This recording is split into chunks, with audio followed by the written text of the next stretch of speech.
الحمد لله نحمده ونستعينه ونستغفره ونؤمن به ونتوكل عليه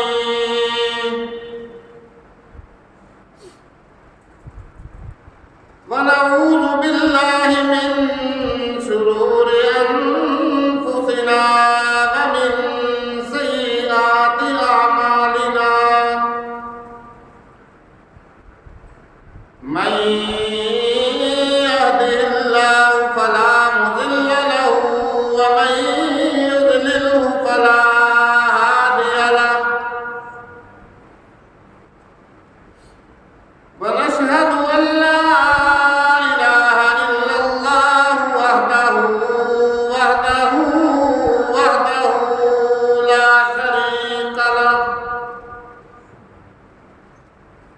وحده لا شريك له ولا ضد له ولا ند له وحده لا شريك له ولا مثل له ولا مثال له ولا تمثيل له ونشهد أن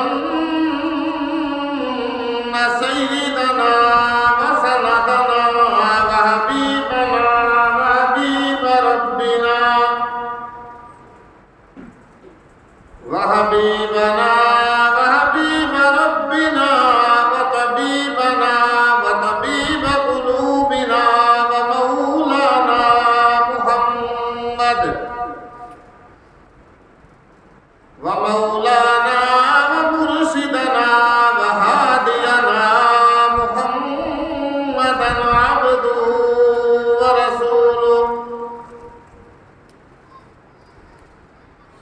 أرسله الله إلى كافة للناس بشيرا ونذيرا وداعيا إلى الله بإذنه وسراجا منيرا يا أيها النبي إنا أرسلناك شاهدا ومبشرا ونذيرا أما بعد فأعوذ بالله السميع العليم من الشيطان الرجيم بسم الله الرحمن الرحيم يسألونك عن الساعة أيان مرساها فيما أنت من ذكراها إلى ربك منتهاها إنما أنت منذر من يخشاها صدق الله مولانا العظيم وبلغنا رسوله النبي الكريم ونحن على ذلك من الشاهدين والشاكرين والحمد لله رب العالمين ربنا تقبل منا إنك أنت السميع العليم وتب علينا إنك أنت التواب الرحيم اللهم صل على محمد وعلى آل محمد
اشرح لي صدري ويسر لي أمري واحلل عقدة من لساني يفقهوا قولي اللهم رب زدني علما اللهم رب زدني علما اللهم رب زدنا علما.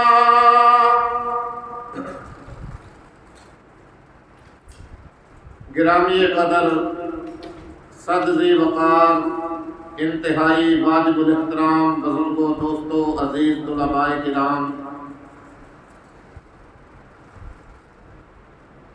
کافی دنوں سے جمعۃ المبارک کے بیان کے سلسلہ میں آپ حضرات کے سامنے موت کی تیاری، قبر کی تیاری، آخرت میں میدان حشر کی تیاری، قیامت والے دن کی تیاری کے سلسلہ میں گفتگو کا سلسلہ جاری اور ساری ہے۔ اصل میں انسان کا دنیا کے اندر آنے کا مقصد ہی آخرت والی زندگی کی تیاری ہے۔ یہ بہت بڑا امتحان ہے اور یہ ایسا امتحان ہے کہ اللہ رب العزت نے اس امتحان کا پرچہ اور اس کا حل بھی ہر انسان کو بتلا دیا۔ اللہ رب العزت نے انسان کو نیکی کا راستہ بھی دکھلایا، بدی کا راستہ بھی دکھلایا، حلال بھی بتایا، حرام بھی بتایا، ظلم بھی بتایا، انصاف بھی بتایا، جائز کا بھی پتہ دیا، ناجائز کا بھی پتہ دیا۔ ہر ایک چیز رب ذوالجلال نے قیامت تک آنے والے انسانوں کو بتلا دی۔ سارا قرآن مقدس بھرا ہوا ہے، پڑھیے، مطالعہ کیجیے، اٹھا کر کے دیکھیے۔ لیکن قیامت کا دن ایسا دن ہے جس کے بارے میں اللہ رب العزت نے کسی کو بھی علم نہیں دیا کہ قیامت جو ہے وہ کب واقع ہوگی۔ کسی کے پاس بھی اس کا علم نہیں ہے۔ قرآن فرماتا ہے یسألونک عن الساعۃ ایان مرساہا، کہ میرے پیغمبر محمد الرسول اللہ صلی اللہ علیہ وآلہ وسلم، یہ لوگ آپ سے قیامت کے دن کے بارے میں پوچھتے ہیں، سوال کرتے ہیں کہ قیامت کا دن کب ہوگا۔ قل انما علمها عند ربی، اے میرے پیغمبر محمد الرسول اللہ صلی اللہ علیہ وآلہ وسلم، ان لوگوں سے فرما دیجئے کہ قیامت کا علم میرے رب ہی کے پاس ہے، میرے اللہ ہی کے پاس ہے، کسی کے پاس بھی قیامت کا علم نہیں ہے۔ ذخیرہ احادیث میں ایک بہت بڑی حدیث آتی ہے جو حدیث جبرائیل کے نام سے مشہور ہے۔ حدیث جبرائیل، سیدنا عمر بن خطاب رضی اللہ تعالی عنہ اس حدیث کے راوی ہیں۔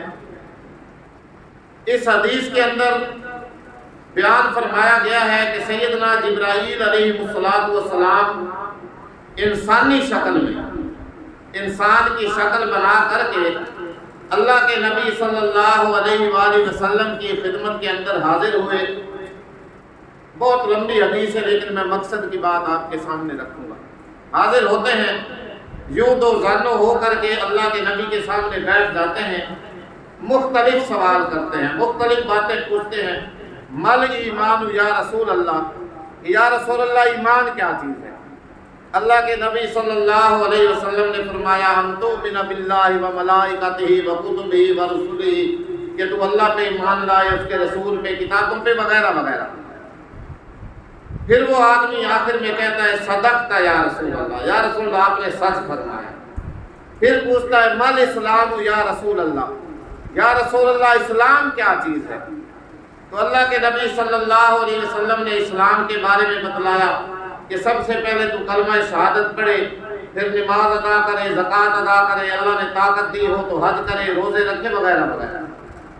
بہرحال یہ سوال کرتے کرتے سیدنا جبرائیل علیہ السلام جو انسانی شکل میں اللہ کے نبی صلی اللہ علیہ وآلہ وسلم کے سامنے بیٹھے پوچھ رہے ہیں، ایک سوال انہوں نے جو ہے نا چلتے چلتے یہ کیا، من الساعہ، کہ قیامت جو ہے وہ کب آئے گی، قیامت کب قائم ہوگی۔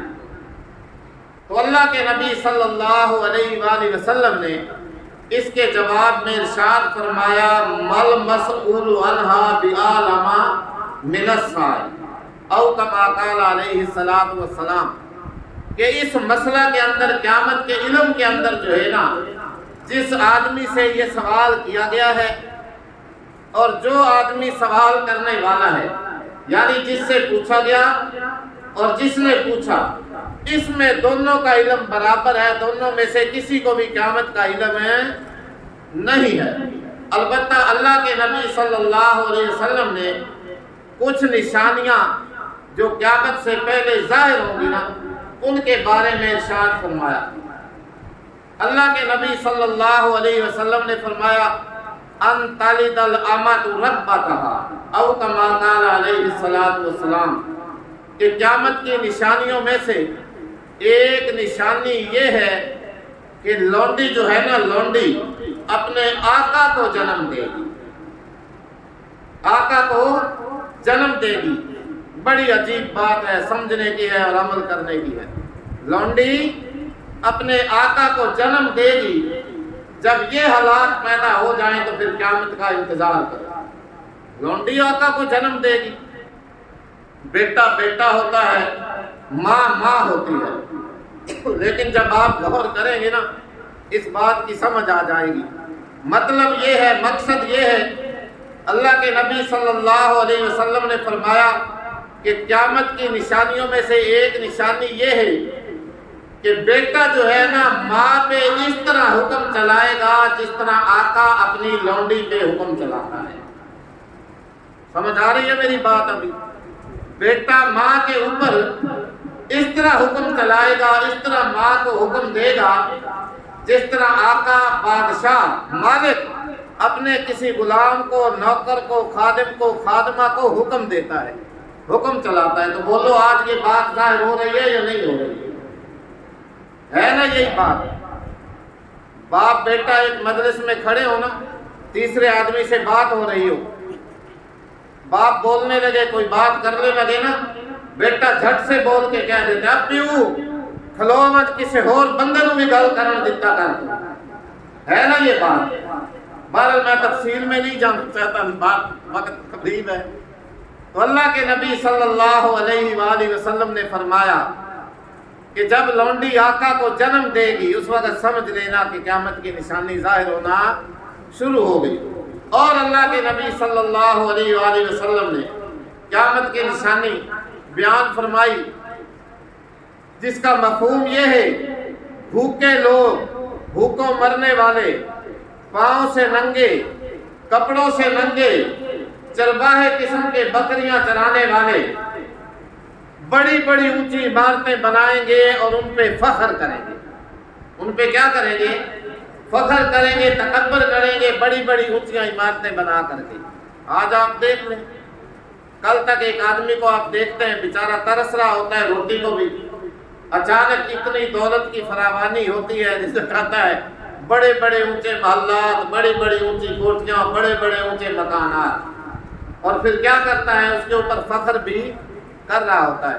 بہرحال میں عرض یہ کر رہا ہوں کہ قیامت کا علم جو ہے وہ سوائے اللہ کے اور کسی کے بھی پاس نہیں ہے کہ قیامت نے کب آنا ہے۔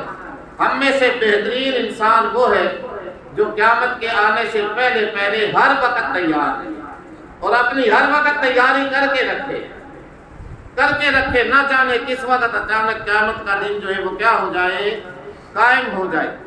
حدیث پاک میں آتا ہے، اللہ کے نبی صلی اللہ علیہ وآلہ وسلم کی خدمت میں آ کر کے جب کوئی یہ سوال کرتا نا کہ یا رسول اللہ قیامت کب ہوگی، قیامت کب آئے گی، تو اللہ کے نبی بعض اوقات فرمایا کرتے تھے کہ تو نے بھائی قیامت کے لیے کیا تیاری کی ہے، تو نے اپنی آخرت کے لیے کیا تیار کر کے آگے بھیج رکھا ہے جو بار بار قیامت کے بارے میں پوچھتے ہو یا سوال کرتے ہو؟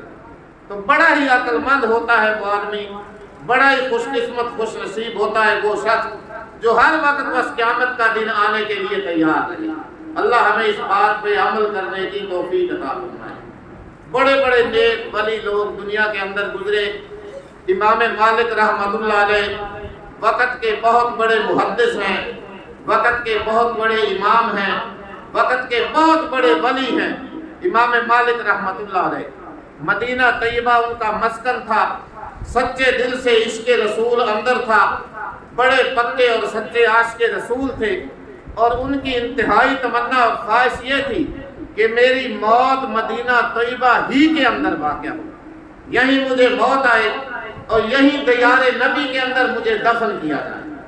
یہ ان کی انتہائی خواہش تھی، اور اسی خواہش کو سامنے رکھتے ہوئے امام مالک رحمۃ اللہ علیہ کہیں بھی باہر سفر وغیرہ نہیں کیا کرتے تھے کہ کہیں ایسا نہ ہو میں کہیں سفر پہ جاؤں اور وہیں میری موت واقع ہو جائے اور مجھے وہیں کہیں مدینہ طیبہ سے باہر دور دفن کر دیا جائے۔ اتنے عشق کی آگ اندر جو تھی وہ بھری ہوئی تھی۔ چلتے چلتے ایک دن کیا ہوا، رات کو اللہ کے نبی صلی اللہ علیہ وآلہ وسلم کی خواب کے اندر کیا ہوئی، زیارت ہوئی۔ اور ہمارا اہل سنت والجماعت کا متفقہ اور یہ اجماعی عقیدہ ہے کہ جب بھی اللہ کے نبی صلی اللہ علیہ وآلہ وسلم خواب میں کسی کو ملتے ہیں تو اللہ کے نبی ہی ملتے ہیں، کیونکہ اللہ کے نبی نے فرمایا شیطان میری صورت بند کر کے نہیں آ سکتا۔ اللہ تعالی ہمیں بھی یہ زیارت نصیب فرمائے۔ بہت سارے نیک لوگوں کو دنیا کے اندر اللہ کے نبی کی زیارتیں ہوتی رہتی ہیں۔ تو امام مالک رحمۃ اللہ علیہ کو اللہ کے نبی صلی اللہ علیہ وآلہ وسلم کی خواب کے اندر زیارت ہوئی اور عرض کی یا رسول اللہ صلی اللہ علیہ وآلہ وسلم، ذرا مجھے یہ تو بیان فرما دیجئے کہ میری زندگی کے کتنے دن باقی ہیں تاکہ میں یکسوئی سے بیٹھ کر کے اللہ کی عبادت کروں، میں کہیں سفر وغیرہ پہ باہر نہ جاؤں۔ چنانچہ بات مختصر کتابوں میں لکھا ہوا ہے، امام مالک رحمۃ اللہ علیہ نے یہ سوال کیا اور اللہ کے نبی صلی اللہ علیہ وآلہ وسلم نے یوں ہاتھ کا 5 انگلیوں کا اشارہ فرمایا یوں، اور خواب جو تھا وہ ختم ہو گیا اور امام مالک رحمۃ اللہ علیہ کی آنکھ کھل گئی۔ آنکھ کھلی، خواب سے بیدار ہوئے۔ اب یہ سمجھ میں نہیں آ رہا تھا کہ اللہ کے نبی نے یہ جو 5 انگلیوں کا یوں اشارہ فرمایا ہے کہ اس سے کیا مراد ہے، کہ تمہاری عمر 5 منٹ باقی ہے یا 5 گھنٹے باقی ہے یا 5 دن باقی ہے، 5 ہفتے باقی ہیں یا 5 مہینے باقی ہیں یا 5 سال باقی ہیں، یہ سمجھ میں نہیں آ رہا تھا۔ چنانچہ اس زمانہ کے اندر خواب کی تعبیر دینے والے بہت بڑے وقت کے امام محمد ابن سیرین رحمۃ اللہ علیہ کوفہ کے اندر رہنے والے تھے۔ اب کوفہ اور مدینہ طیبہ کا بہت زیادہ کئی ہزار کلومیٹر کا فاصلہ ہے غالباً، تو وہ وہاں پہ موجود تھے۔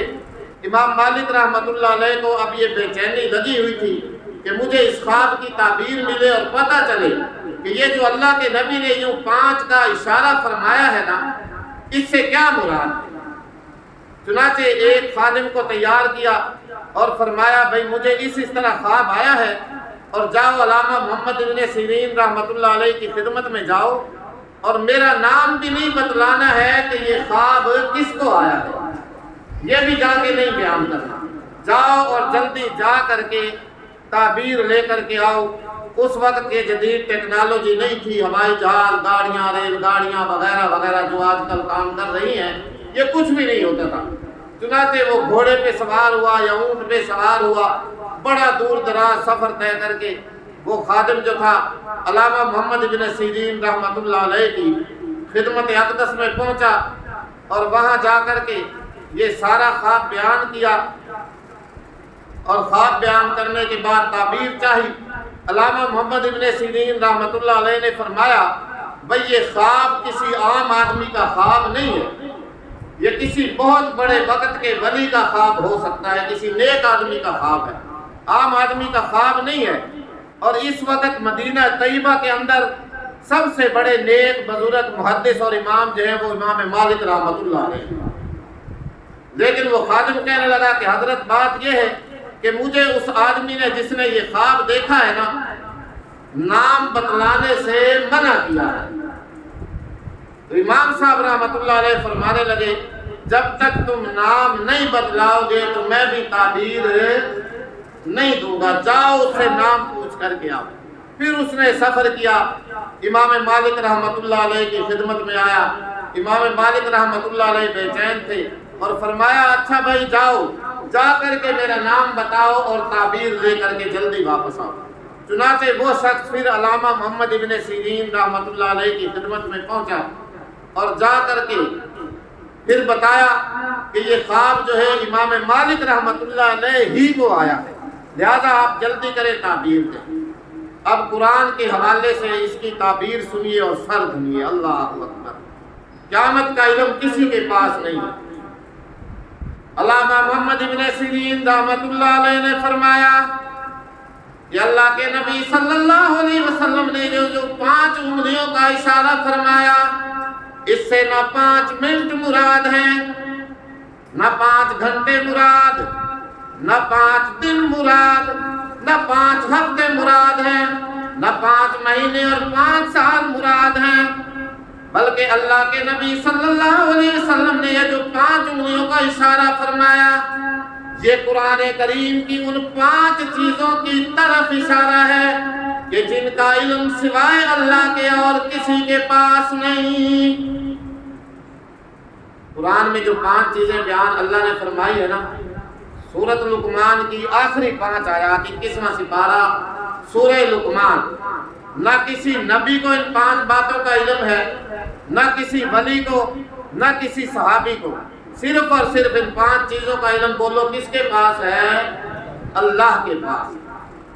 اور آیت مبارکہ تلاوت کی، فرمایا ان اللہ عنده علم الساعۃ وَيُنَزِّلُ الْغَيْثَ وَيَعْلَمُ مَا فِي الْأَرْحَامِ وَمَا تَدْرِي نَفْسٌ مَاذَا تَكْسِبُ غَدًا وَمَا تَدْرِي نَفْسٌ بِأَيِّ أَرْضٍ تَمُوتُ إِنَّ اللَّهَ عَلِيمٌ خَبِيرٌ۔ اللہ کے نبی نے ان 5 چیزوں کی طرف اشارہ فرمایا کہ ان اللہ عنده علم الساعۃ، بے شک پکی بات یہ ہے، سچی بات یہ ہے کہ قیامت کا علم اللہ کے سوا کسی کے پاس نہیں، کہ کب قیامت آئے گی، کب واقع ہوگی۔ وَيُنَزِّلُ الْغَيْثَ، اور بارش کو بھی اللہ ہی اتارتا ہے، اس کا بھی علم کسی کے پاس نہیں۔ تو سمناک سو بھی حضرت صاحب، مولوی صاحب، حافظ صاحب ہوں تو جڑا تو پیشین کوئی موسمیات محکمہ موسمیات والے پہلے ہی کر دی ہے، لیکن نہیں بھائی، یہ ظنی بات ہوتی ہے، کبھی سچ ثابت ہو جاتی ہے اور کبھی نہیں ہوتی۔ آج کتنے دنوں سے میرا خیال ہے پیشین گوئیاں ہو رہی ہیں، لیکن بارش کا نام نشان نہیں ہے۔ کلی علم جو ہے، کلی علم، حقیقی علم سوائے اللہ کے اور کسی کے پاس نہیں ہے۔ بغیر مونسون کے دیکھے، بغیر بادلوں کے دیکھے، بغیر ہواؤں کا اندازہ کیے، بولو علم کس کے پاس ہے؟ اللہ کے پاس۔ میں کہ موسمیات والے بھی ہواؤں کا رخ دیکھ کے بتلا دیتے ہیں نا، پیشین گوئی کر دیتے ہیں، لیکن کبھی سچ ثابت ہوتی ہے اور کبھی نہیں ہوتی۔ او آج خشک سالی ہے، قحط سالی کا دورہ ہے، لیکن شامت اعمال ما، یہ ہمارے اعمال کا نتیجہ ہے۔ اللہ کے نبی صلی اللہ علیہ وسلم نے حدیث میں ارشاد فرمایا کہ جب کوئی قوم ناپ تول میں کمی کرتی ہے، بات میری سمجھ آ رہی ہے نا، جب کوئی قوم ناپ تول میں کمی کرتی ہے اللہ تعالیٰ انہیں قحط سالی کے عذاب میں مبتلا کر دیتا ہے. اللہ تعالیٰ انہیں خشک سالی کے عذاب میں مبتلا کرتا ہے. بارشیں وقت پہ نہیں ہوتی، جب ضرورت ہوتی ہے بارشیں نہیں ہوتی، جب ضرورت نہ ہو بارشوں کا دورہ ہوتا ہے. غور کیجئے اس بات پہ. آج کا مسلمان بیچارہ ان ساری برائیوں میں مبتلا ہے. ناپ تول میں بھی کمی کرتا ہے، دودھ میں بھی کیمیکل کی ملاوٹ کر رہا ہوتا ہے. میں سن رہا تھا ایک مولانا صاحب کی تقریر کل پرسوں ساتھیوں کو بھی آج میں بتلا رہا تھا. مولانا صاحب بڑی اچھی بات بیان فرما رہے تھے کہ جمعہ کا دن ہوتا ہے، حاجی صاحب کے ماتھے پہ پیشانی پہ محراب ہے، پگڑی باندھ کر کے بڑا خوبصورت خوشبوئیں لگا کر کے اونٹ کی قربانی کا ثواب لینے کے لیے جمعہ والے دن پہلی صف میں حاجی صاحب بیٹھے ہوتے ہیں. اور یہ پتہ نہیں ہوتا کہ میں بیٹی کی وراثت بھی کھا رہا ہوں، بہن کی وراثت بھی حصہ میں دینے کے لیے تیار نہیں ہوں، بھائی کا حق بھی میں دینے کے لیے تیار نہیں ہوں. اونٹ کی قربانی کا ثواب لینے کے لیے پہلی صف میں آیا بیٹھا ہوتا ہے. اللہ ہمیں معاف فرمائے. آج اتنی معاشرتی برائیاں ہمارے اندر جنم لے چکی ہیں جن کا کوئی حساب شمار ہے ہی نہیں. اور پھر میں گناہ کو گناہ بھی نہیں تسلیم کرتا، میں گناہ بھی نہیں سمجھتا کہ میں واقعی یہ ظلم کر رہا ہوں، میں حرام کھا رہا ہوں، میں زیادتی کر رہا ہوں. بات لمبی ہو جائے گی. تو فرمایا ان اللہ عنده علم الساعہ، کہ بے شک قیامت کا علم سوائے اللہ کے اور کسی کے پاس نہیں. وَيُنَزِّلُ الْغَيْثَ، اور بارش بھی اللہ اپنے علم کے مطابق وہی اتارتا ہے. بڑیاں دیکھا چاڑیاں نہ سنا آپ پہ کھا بھی چھوڑیاں ہوا لیکن کوئی نہیں، بارش کا نام نشان ہی کوئی نہیں. بارش وقت پہ چاہتے ہو خدا کی قسم گناہوں سے توبہ کرو، اللہ سے گناہوں کی معافی مانگو اور باز آ جاؤ گناہ کرنے سے، باز بھی آ جاؤ. یہ نہیں بنی اسرائیل والی توبہ کہ جب عذاب دیکھا یا اللہ میری توبہ ہی، سچے دل نال توبہ ہی یا اللہ. جب بات ٹل گئی پھر وہی معاملہ اور وہی حساب کتاب، چلو وہی شروع کر دیا. پھر جا کر کے خدا را خیال کریں. اگر بارشیں وقت پہ چاہتے ہو، برکات چاہتے ہو تو گناہ چھوڑ دیں، اللہ سے سچے پکے دل سے اپنے گناہوں کی معافی مانگے، توبہ کریں. آگے فرمایا وَيَعْلَمُ مَا فِي الْأَرْحَامِ، اور اللہ ہی جانتا ہے رحم مادر کے اندر بیٹا ہے یا بیٹی ہے، پورا ہے یا ادھورا ہے، پینا ہے یا نہ پینا ہے. اس کا علم بھی سوائے اللہ کے اور کسی کے پاس نہیں. بہت سارے شکوک و شبہات ہمیں ہوتے ہیں. ہماری بیٹیاں بچیاں جاتی ہیں لیڈی ڈاکٹریوں کے پاس، الٹرا ساؤنڈ کرایا، جھٹ سے وہ بتا دیتی ہے کہ بیٹا ہے یا بیٹی ہے. لیکن کئی دفعہ یہ غلط بھی ثابت ہو گئی، کئی دفعہ غلط ہوئی. لیکن وہ تو جب بتا رہی ہوتی ہے نا جب بچہ ماں کے حمل میں پیٹ میں پورا ہو جاتا ہے. لیکن جس دن رحم مادر میں نطفہ جاتا ہے، بولو اس دن کسی کو علم ہوتا ہے؟ کوئی مائی کا لال سائنسدان آئے بتائے، کوئی الٹرا ساؤنڈ والا ڈاکٹر بتائے؟ نہیں بتا سکتا. اس وقت بھی علم صرف اور صرف کس کو ہوتا ہے؟ اللہ کو ہوتا ہے کہ اس نطفہ سے بیٹا پیدا ہوگا یا بیٹی پیدا ہوگی، پورا ہوگا یا ادھورا ہوگا، بینا ہوگا نہ بینا ہوگا، اعضاء پورے ہوں گے یا لنگڑا پیدا ہوگا. فرمایا اس کا علم بھی سوائے اللہ کے اور کسی کے پاس نہیں. وَمَا تَدْرِي نَفْسٌ مَاذَا تَكْسِبُ غَدًا، اور کوئی آدمی کوئی شخص کل کیا کرے گا، کیا کمائے گا، کہاں جائے گا، اس کا علم بھی سوائے اللہ کے اور کسی کے پاس نہیں. کیوں بھائی بعض بات ایسا ہوتا ہے نا، میرا کل کا سفر کا ارادہ ہوتا ہے لیکن نہیں جاتا، نہیں جاتا. اللہ کے علم میں یہ بات پہلے ہی ہوتی ہے کہ جائے گا نہیں، ارادہ ہے اس کا، بات میں چلتے چلتے کیا تھا، بس اللہ نے منظور کوئی نہیں، اللہ نے نہیں منظور، میرا ارادہ ہی نہیں. وَمَا تَدْرِي نَفْسٌ بِأَيِّ أَرْضٍ تَمُوتُ، اور کوئی بھی آدمی یہ بھی نہیں جانتا کہ اس کی موت کہاں واقع ہوگی، کب کب واقع ہوگی، کس جگہ آئے گی، کس طرح آئے گی؟ تو فرمایا بھائی یہ 5 چیزیں ہیں، جا کر کے امام مالک رحمۃ اللہ علیہ کو بتلا دو کہ ان سے وہ مراد نہیں ہے، بلکہ مقصد یہ ہے، اللہ کے نبی نے فرمایا کہ ان 5 چیزوں کا علم سوائے اللہ کے اور کسی کے پاس نہیں ہے۔ ان اللہ علیم خبیر، بے شک اللہ تعالیٰ جاننے والا اور خبر رکھنے والا ہے۔ اللہ عمل کی توفیق عطا فرمائے۔ واخر دعوانا الحمدللہ۔